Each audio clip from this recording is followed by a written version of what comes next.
Boa noite, minhas amigas e meus amigos do GELAC. Tudo bem? Eu sou o professor Danilo Cruz, estou hoje responsável pelo nosso bate-papo dessa noite, quando falaremos sobre desencarnação, um tema que a todos nos afeta. Vamos começar, como só ia acontecer em qualquer atividade espírita, com uma oração. Então, neste momento, eu convido a todas e a todos que possam buscar um pouco de introspecção para, assim, elevar os pensamentos e sentimentos ao alto, buscando a figura excelsa do nosso amado Mestre Jesus para nos amparar neste instante. Senhor Jesus, abençoa-nos neste propósito de aprendermos um pouco mais sobre essa tua maravilhosa doutrina que regenera e esclarece. Que teu amor possa nos trazer as consolações e estímulos de que necessitamos na nossa jornada evolutiva. Ampara-nos com as nossas imperfeições, com as nossas dificuldades, tornando os nossos corações permeáveis à tua influência benfazeja em nossas vidas. Que a tua paz possa ser por nós percebida e vivenciada. Que o teu amor possa ser por nossas mãos espalhado. Que as tuas bênçãos sejam conosco agora e sempre. Que assim seja. Maravilha! Então, como eu estava dizendo, hoje nós falamos sobre desencarnação. Alguém aí tem medo de morrer? Pois é, muita gente, na verdade. A gente ainda tem dificuldades com esse tema, que é um tema tabu, apesar de sabermos racionalmente que já vivenciamos esse tipo de circunstância inúmeras vezes. Sim, nós já morremos várias vezes nas nossas existências pretéritas, nossas existências corporais anteriores. Mesmo sabendo disso, a gente ainda assim tem medo, né, da situação em si, da morte em si. É algo que nos atordoa, algo que nos incomoda. O filósofo alemão Martin Heidegger diz que nós vivenciamos a morte na morte do outro. Para ele, não há nada após a morte, então por isso ele dizia que a morte não pode ser vivida senão através da morte do outro. No momento em que o outro morre, a gente se vê naquela circunstância imaginando como será que vai ser meu velório, meu enterro, como é que vai ser, vai ter gente, muita gente, as pessoas vão ficar tristes, como é que vai ser a situação, meu Deus do céu. E a gente vive a nossa própria morte, imaginando como seria o término da vida, como seria a circunstância final, né? Poxa vida, o que é que vai acontecer quando eu desencarnar? Como é que vai ser o depois? A gente vive muito isso no momento em que a gente está vendo o outro morrer, vendo a situação da morte do outro. Então isso realmente acontece, né? A gente se pergunta assim, né? Poxa vida, será que essa pessoa viveu tudo que ela tinha para viver? Será que eu já vivi tudo que eu tinha para viver, tudo que eu tenho para viver? Então é muito frequente esse tipo de questionamento e é importante que a gente faça esse tipo de questão, sim, porque sendo espíritas nós sabemos que nós temos um planejamento reencarnatório, logo temos metas, temos objetivos a cumprir. Então é importante que a gente se questione. A morte é um tabu, né? A gente percebe que quando, por exemplo, o palestrante fala assim na plateia: ô gente, qual é o contrário de morte? Aí as pessoas quase que em uníssono respondem: vida. Não, tá errado. O contrário de morte, no sentido biológico do termo, é na verdade o processo de nascimento ou, para alguns casos, a fecundação. Porque se a morte é o fim da vida, o contrário do fim é o início. Aí para alguns o início vai ser com o nascimento e para outros tantos o processo de fecundação. Nós espíritas acreditamos que a vida continua, começa, na verdade, na fecundação. Então, por conta disso, a gente teme a morte por achar que ela é a cessação da vida. E não é verdade.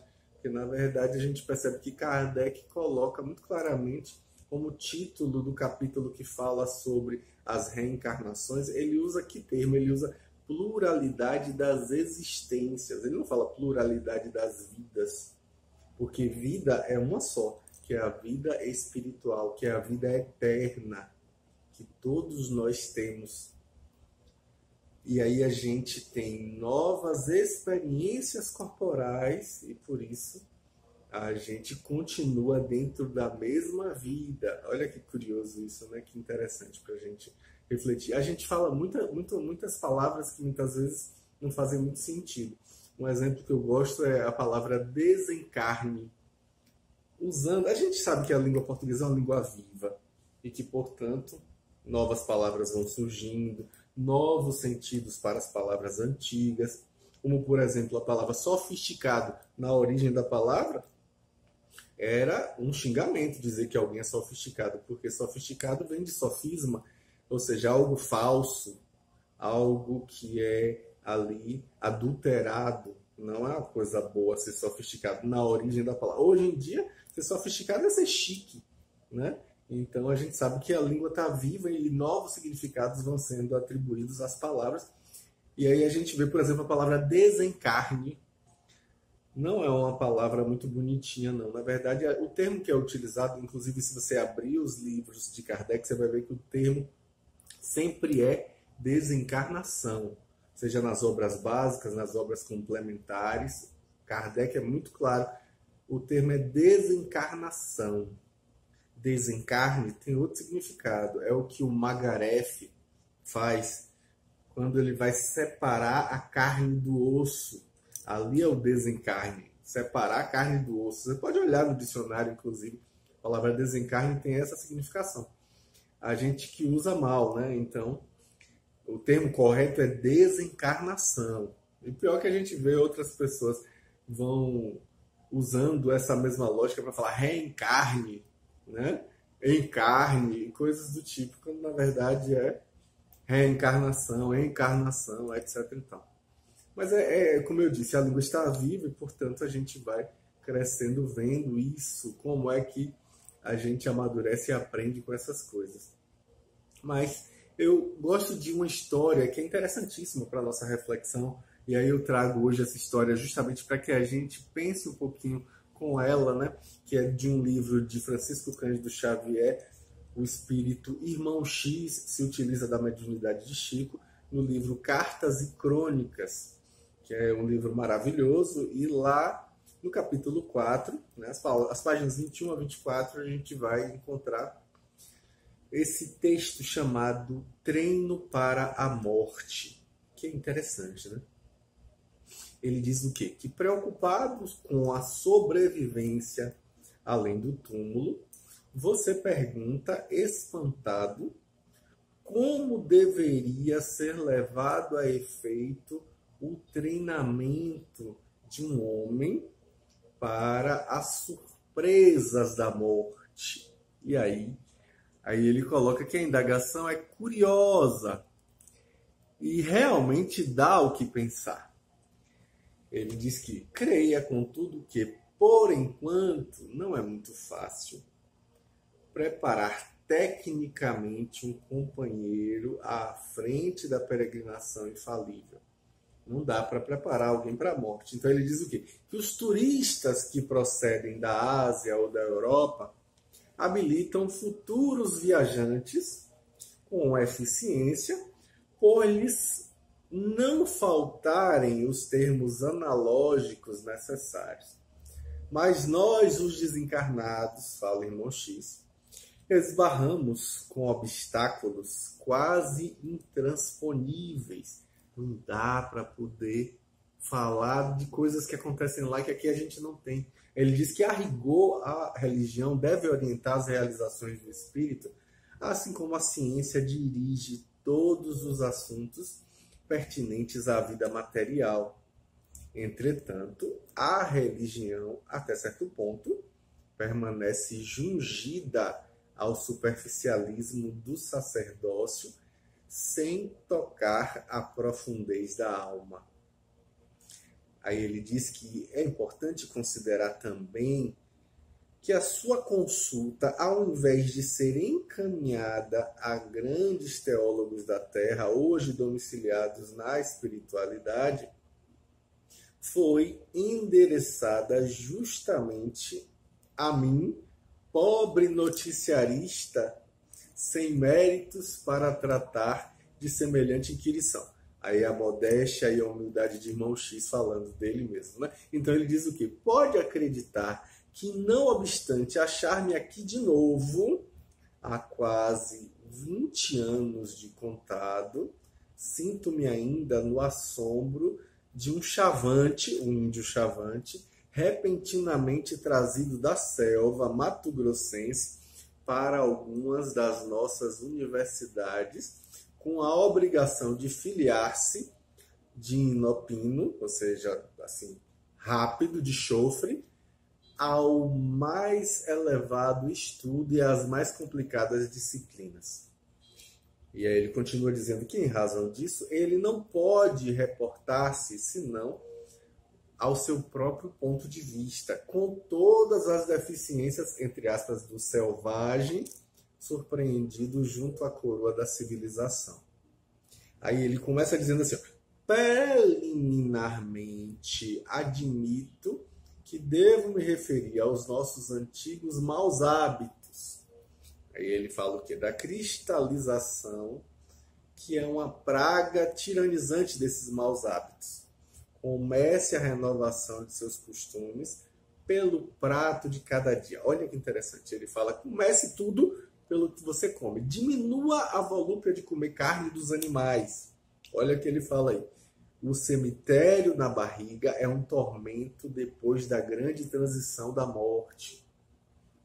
O lombo de porco ou o bife de vitela, temperados com sal e pimenta, não nos situam muito longe dos nossos antepassados, os tamoios e os ciapós, que se devoravam uns aos outros. Olha para isso que ele coloca.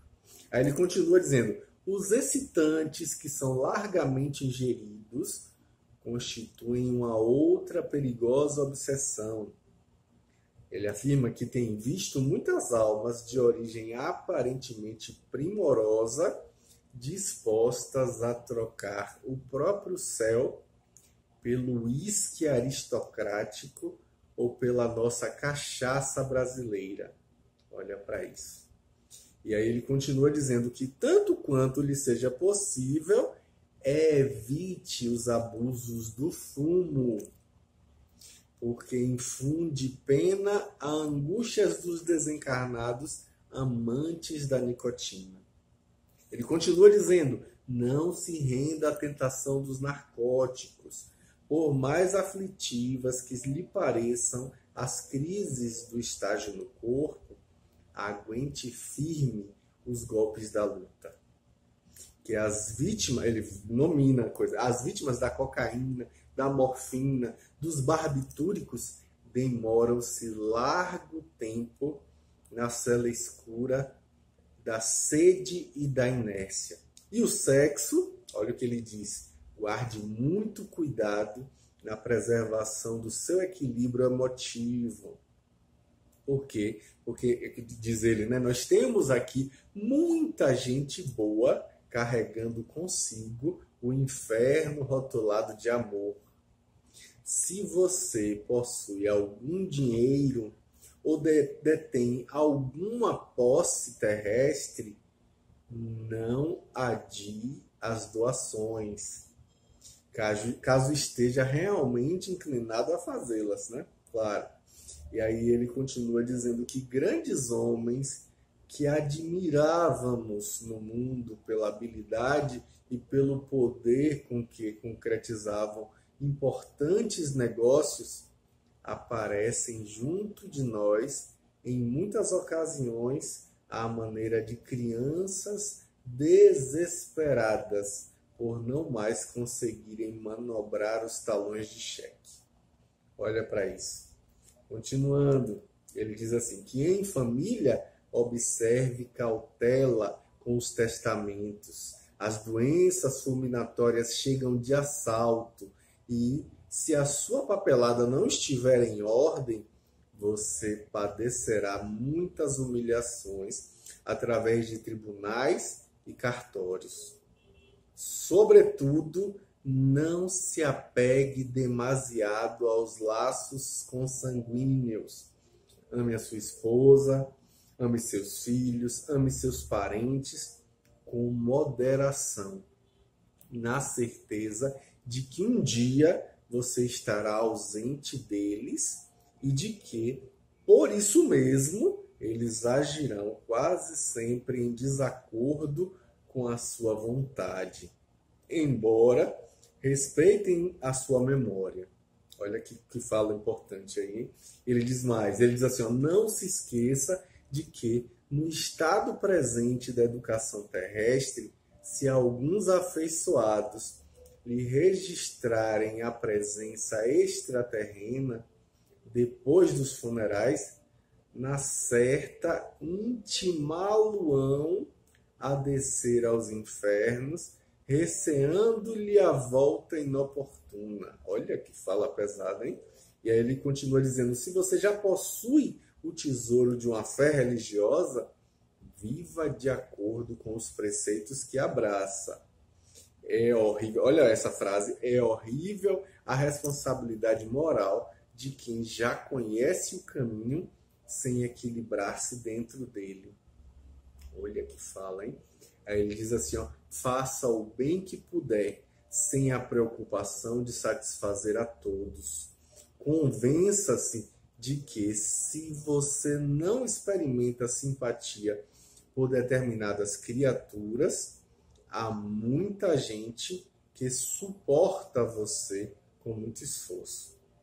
E justo por essa razão, em qualquer circunstância, conserve o seu nobre sorriso.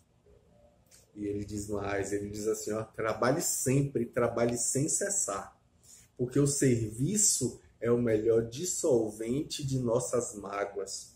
Ajude-se através do leal cumprimento de seus deveres. Quanto ao mais, não se canse nem indague em excesso, porque com mais tempo ou menos tempo, a morte lhe oferecerá o seu cartão de visita, impondo-lhe ao conhecimento tudo aquilo que, por agora, não lhe posso dizer. Olha que fala interessante, né? Mas e o Livro dos Espíritos? Ele fala o que sobre a questão da morte? Lá, ainda no começo, a gente vai ver um capítulo chamado A Vida e a Morte. Na questão 68 é perguntado, né? Qual é a causa da morte dos seres orgânicos? E os espíritos respondem, esgotamento dos órgãos. Aí na pergunta A, que vem logo depois, diz assim, ó, poder-se-ia comparar a morte à cessação do movimento de uma máquina desorganizada? E a resposta dos espíritos é sim, se a máquina está mal montada, cessa o movimento. Se o corpo está enfermo, a vida se extingue. Olha aí. Aí na questão de número 69 é perguntado por que é que uma lesão do coração mais depressa causa a morte do que a de outros órgãos? E a resposta dos espíritos é categórica. O coração é máquina de vida. Não é, porém, o único órgão cuja lesão ocasiona a morte. Ele não passa de uma das peças essenciais. Então, é bem claro isso, né? Então, questão de número 70, vem logo depois é perguntado o quê? Que é feito da matéria e do princípio vital dos seres orgânicos quando estes morrem? E a resposta dos espíritos é de que a matéria inerte se decompõe e vai formar novos organismos. Quanto ao princípio vital, ele volta à massa de onde saiu. E aí Kardec comenta dizendo que, morto o ser orgânico, os elementos que o compõem sofrem novas combinações de que resultam novos seres, os quais aurem na fonte universal o princípio da vida, ou seja, o princípio vital e da atividade. O absorvem e assimilam para novamente o restituírem a essa fonte quando deixarem de existir. Os órgãos se impregnam, por assim dizer, desse fluido vital, e é esse fluido vital que dá a todas as partes do organismo uma atividade que as põe em comunicação entre si nos casos de certas lesões e normaliza as funções momentaneamente perturbadas.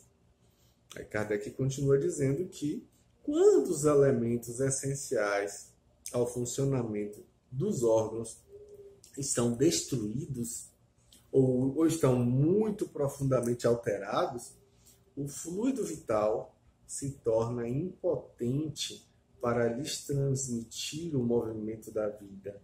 E aí o ser morre. E aí ele coloca o quê? Que mais ou menos necessariamente os órgãos reagem uns sobre os outros, resultando essa ação recíproca da harmonia do conjunto por eles formado. Como se fosse uma sinfonia, né? Cada instrumento musical tem um papel crucial. Ele diz assim, destruída que seja uma causa qualquer, essa harmonia, o funcionamento deles cessa. E com o movimento de uma máquina cujas peças principais se desarranjaram, né? E aí ele diz que é o que se verifica, por exemplo, com um relógio gasto pelo uso, ou que sofreu um choque por conta de um acidente no qual a força motriz fica impotente para colocar esse relógio de novo a andar, né? Colocar o relógio a funcionar. Então, ele diz o quê? Que no aparelho elétrico nós temos uma imagem mais exata da vida e da morte. Esse aparelho, como todos os corpos da natureza, contém, na verdade, eletricidade em estado latente. E aí ele diz que os fenômenos elétricos, entretanto, não se produzem senão quando o fluido é posto em atividade, é posto em movimento por uma causa especial. A gente poderia, então, dizer que o aparelho está vivo, entre aspas, né? Então, vindo a cessar a causa da atividade, cessa o fenômeno.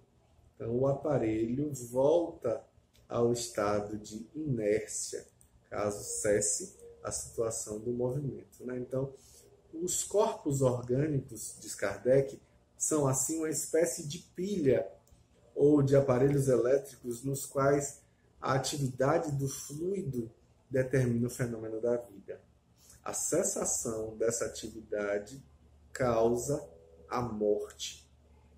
Então, a quantidade de fluido vital não é absoluta em todos os seres orgânicos. E aí Kardec vai dizer que essa quantidade varia segundo as espécies e não é constante, né? Quer em cada indivíduo, quer nos indivíduos de uma mesma espécie.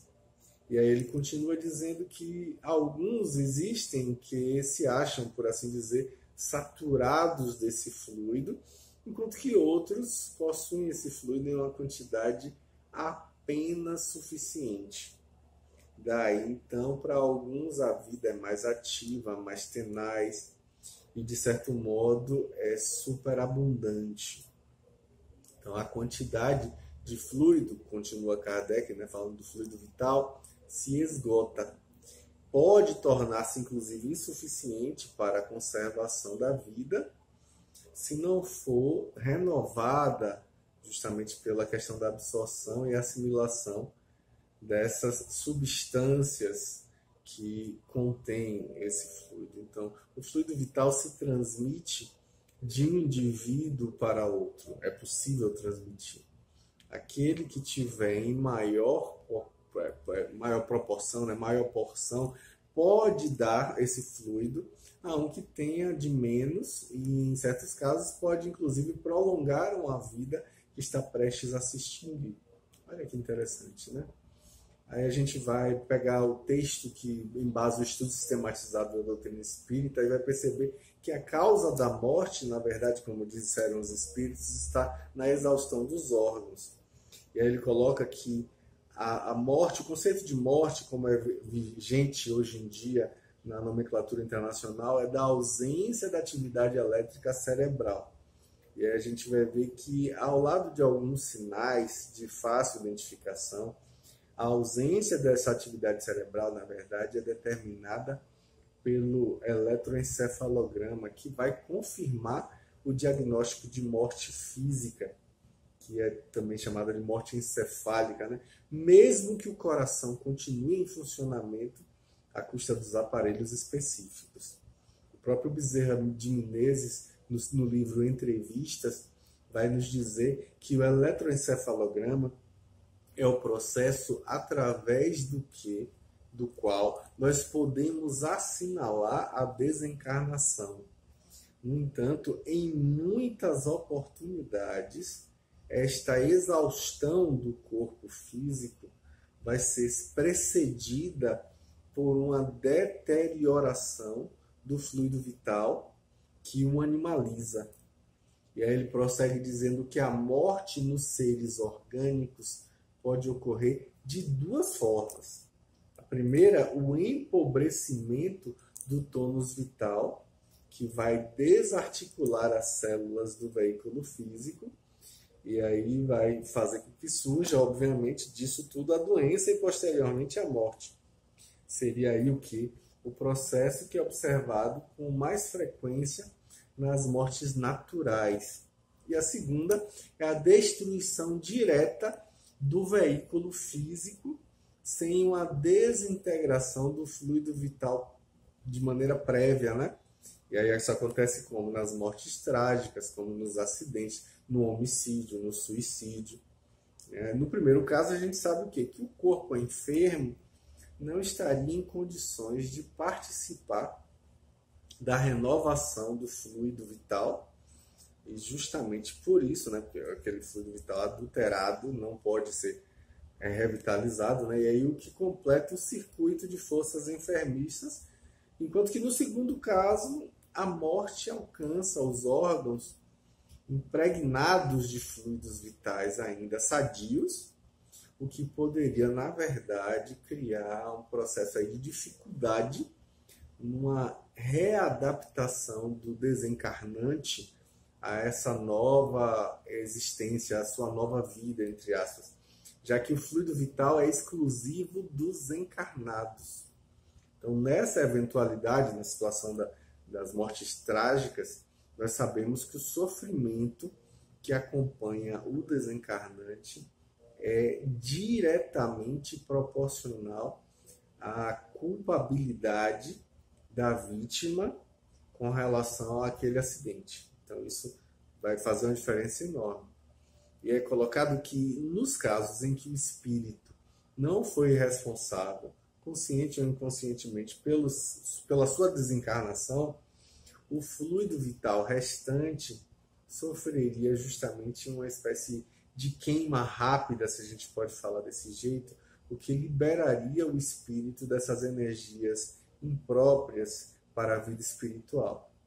Já nos casos de suicídio, direto ou indireto, as faixas de fluido vital estariam ainda aderidas ao corpo espiritual do desencarnante, né? E isso gera dificuldades com a questão da readaptação à vida no plano espiritual, né? Na erraticidade. E com relação ao desligamento, é importante a gente dizer que existe uma diferença capital entre morrer e desencarnar, né?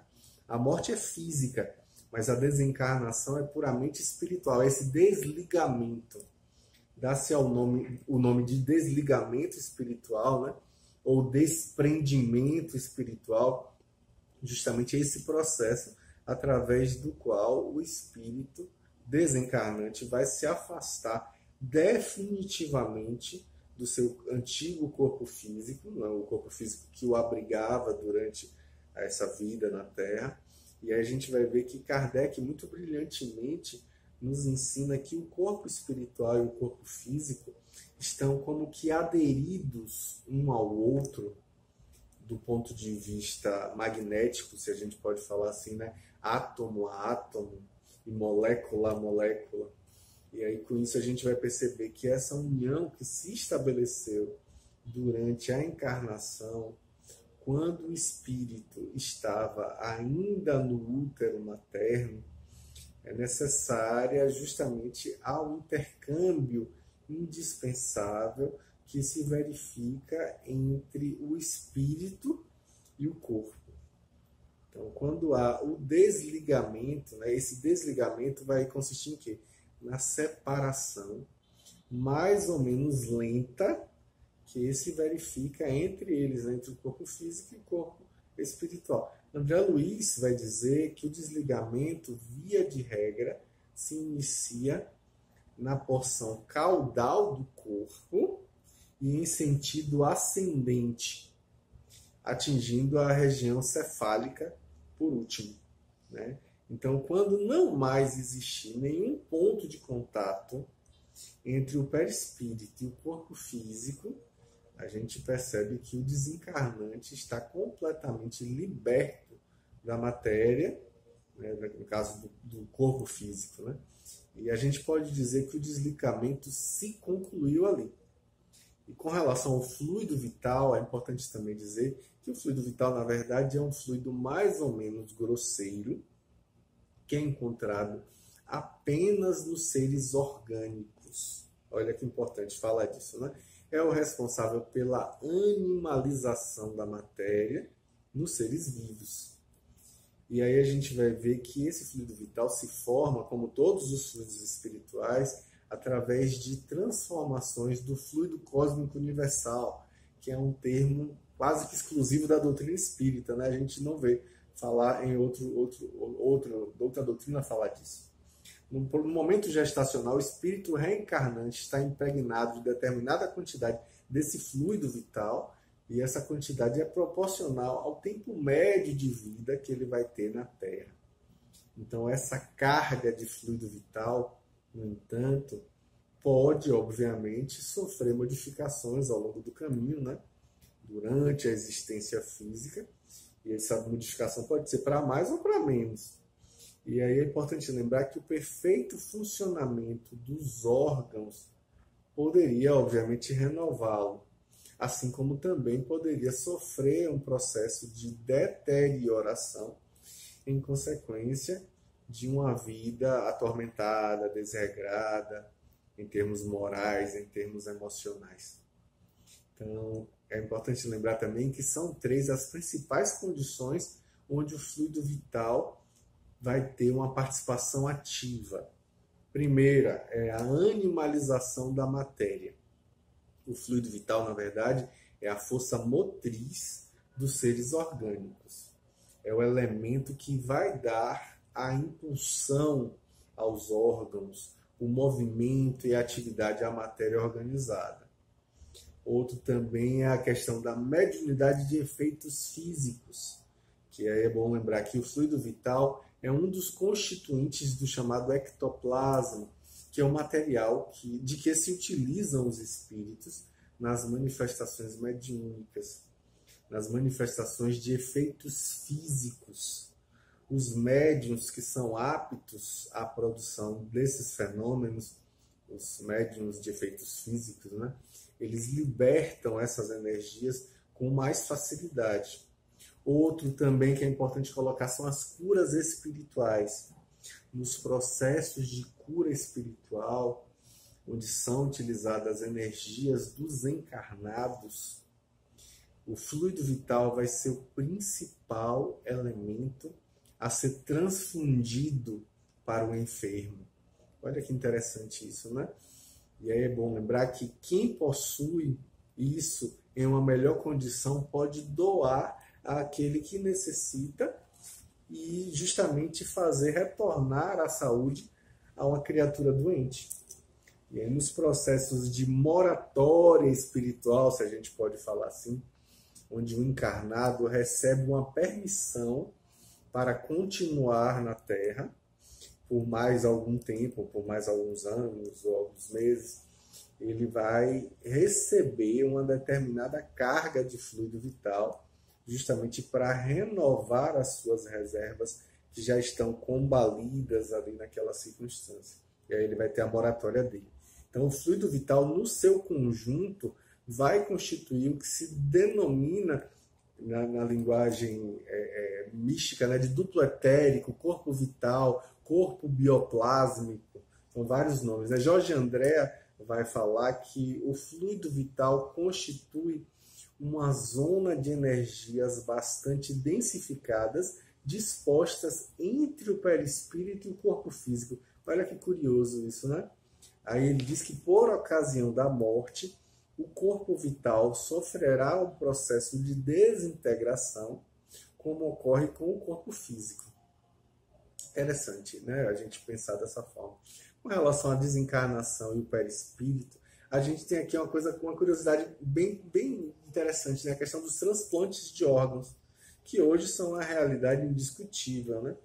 E a gente vai ver o quê? Que foram feitos diversos avanços na terapêutica médica que têm permitido o prolongamento da vida física em diversas pessoas portadoras de enfermidades as mais variadas, inclusive moléstias gravíssimas, graças à possibilidade de transplantar órgãos vitais.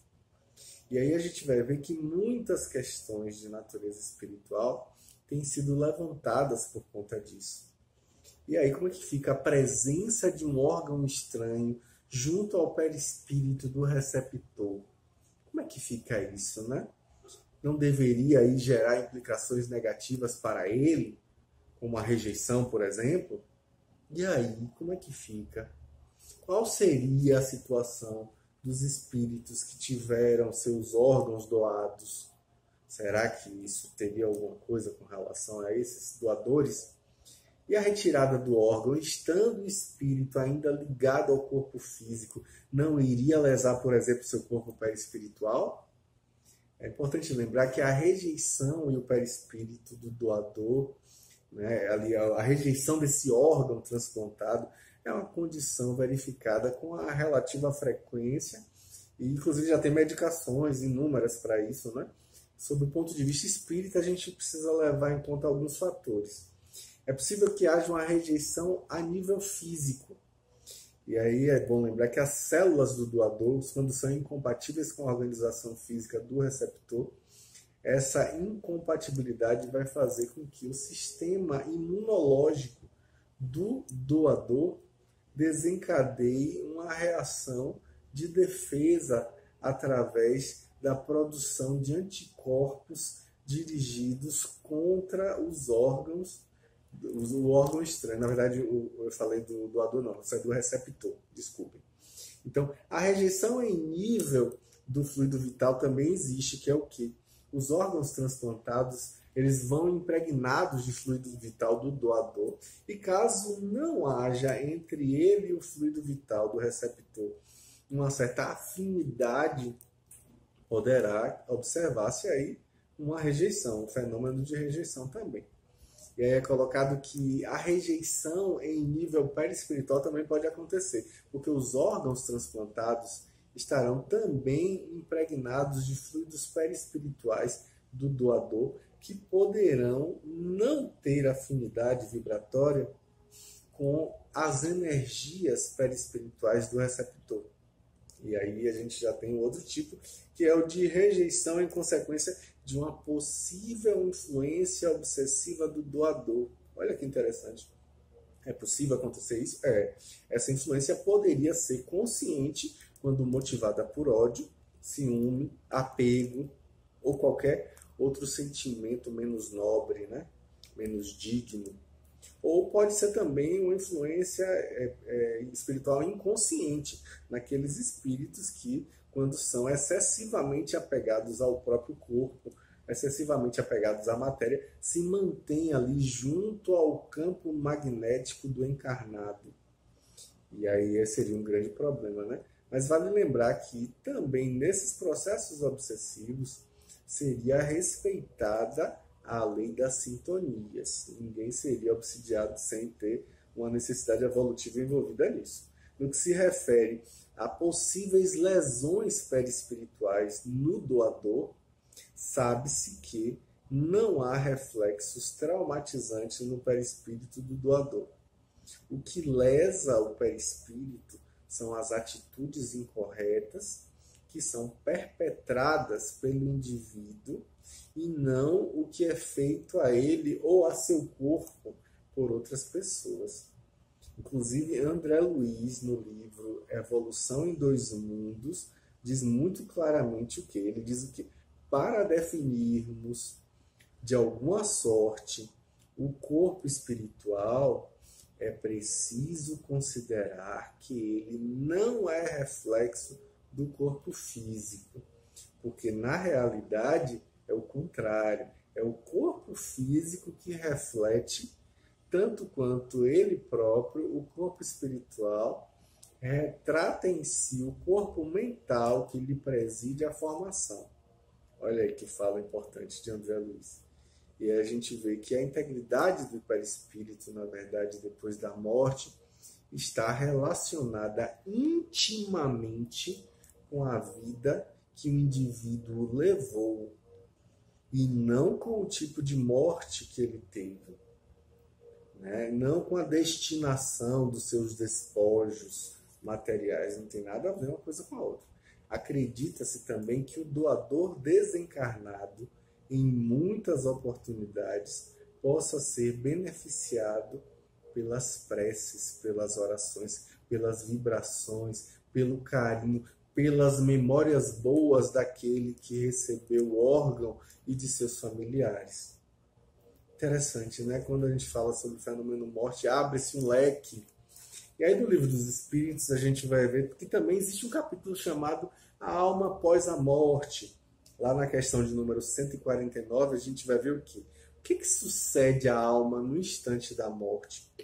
Os espíritos respondem que ela volta a ser espírito, ou seja, volta ao mundo dos espíritos de onde se apartou momentaneamente. Na questão seguinte, que é a 150, é perguntado se a alma após a morte conserva a sua individualidade. E a resposta é muito clara: sim, jamais a perde. Que seria ela se não a conservasse? Ou seja, está ali o perispírito, né?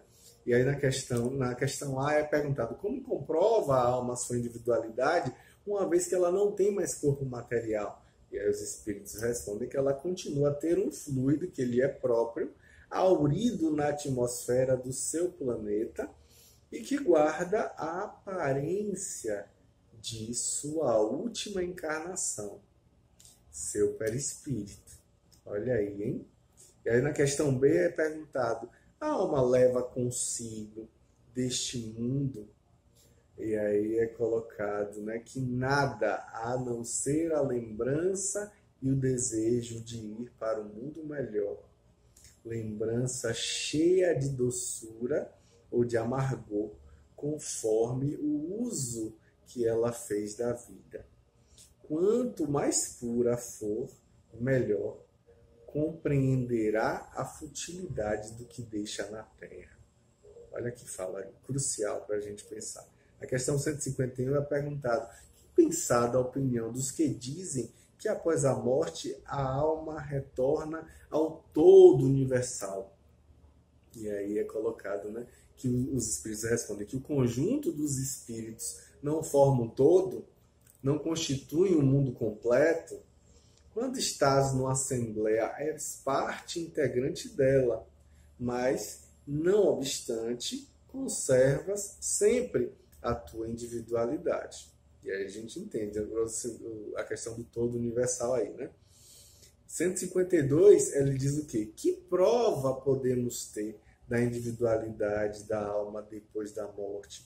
Aí os espíritos respondem: não tendes essa prova nas comunicações que recebeis? Se não fosseis cegos, veríeis. Se não fosseis surdos, ouviríeis. Pois que, muito a miúde, uma voz vos fala, reveladora da existência de um ser que está fora de vós. Os que pensam que, pela morte, a alma reingressa no todo universal, estão em erro, se supõem que, semelhante à gota d'água que cai no oceano, ela perde ali a sua individualidade.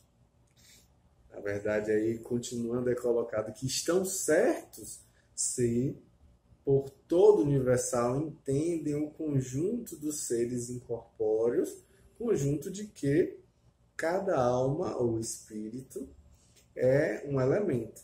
Nesse caso, sim. Se as almas se confundissem num amálgama, só teriam as qualidades do conjunto. Nada as distinguiria umas das outras. E é importante lembrar, né, que, nesse caso, elas careceriam de inteligência e de qualidades pessoais, quando, na verdade, ao contrário, em todas as comunicações espirituais, mediúnicas, denotam ter consciência do seu eu e denotam ter vontade própria. A diversidade infinita que apresentam sobre todos os aspectos, na verdade, é a consequência mesma de que elas constituem individualidades diversas. Se após a morte só existisse o que se chama de um grande todo a absorver todas as consciências, né, todas as individualidades, esse todo seria minimamente uniforme. Então, todas as comunicações que se recebessem do mundo espiritual, do mundo invisível, seriam idênticas. E isso não acontece, né? Então, desde que, porém, lá se nos deparam seres bons e maus, sábios e ignorantes, felizes e desgraçados, usando as palavras de Kardec, né? Que lá usar de todos os caracteres, alegres e tristes, levianos e ponderados, etc. E por isso fica patente que eles são seres distintos. Portanto, Kardec diz que a individualidade ainda mais evidente se torna quando esses seres provam a sua identidade através de indicações incontestáveis, situações que são realmente verdadeiras particularidades individuais verificáveis, referentes às suas vidas terrestres. Também não pode ser posta em dúvida quando se fazem visíveis nas aparições. E aí fica mais claro ainda na aparição, né? Então, a individualidade da alma, na verdade, foi ensinado como uma teoria, como um artigo de fé, mas a doutrina espírita vai tornar manifesta e, de certo modo, material, entre aspas, né? Na questão de número 153 é colocado: em que sentido se deve entender a vida eterna? Olha aí a fala dos espíritos, hein? A vida do espírito é que é eterna, a do corpo é transitória e passageira. Quando o corpo morre, a alma retorna à vida eterna. Olha que fala interessante, né? E aí na letra A dessa mesma questão é perguntado: não seria mais exato chamar vida eterna a dos espíritos puros, dos que, tendo atingido a perfeição, não estão mais sujeitos a sofrer mais prova alguma? E aí os espíritos respondem que essa é antes a felicidade eterna e não a vida eterna. Mas isto constitui uma questão de palavras. Chamai as coisas como quiserdes, contanto que vos entendais. Interessante, né? A gente vai aprendendo cada vez mais sobre a questão da morte. E quanto mais a gente sabe a respeito da morte, menos medo a gente tem dela. A gente vai crescendo com isso, né? Vai tendo amadurecimentos, vai tendo, né, uma outra visão. E aí, para finalizar minha fala, a gente vai perceber que, na verdade, muito frequentemente, a gente se esquece que o conhecimento da doutrina espírita e a prática do bem vão fazer uma diferença enorme no final das contas. Então, que a gente consiga utilizar bem esse conhecimento a nosso favor e a favor daqueles que estão no nosso entorno. Vamos fazer nossa prece? Vamos lá. Então, elevemos os nossos pensamentos ao alto, buscando a figura excelsa do nosso amado Mestre Jesus. Senhor Jesus, ampara-nos neste instante, nos mostrando as tantas oportunidades que a vida nos lega para amadurecermos.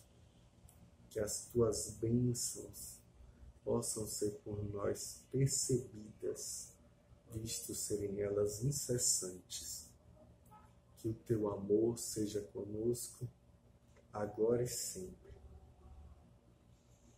Que possamos viver a nossa existência e experienciar a nossa morte com a certeza de que vivemos de acordo com os conhecimentos que nós temos. Se conosco, hoje e sempre, Senhor, que assim seja. Maravilha, pessoal. Fico muito feliz de estarmos juntos mais uma vez e espero que em breve a gente volte a se encontrar. Um grande abraço, fiquem bem.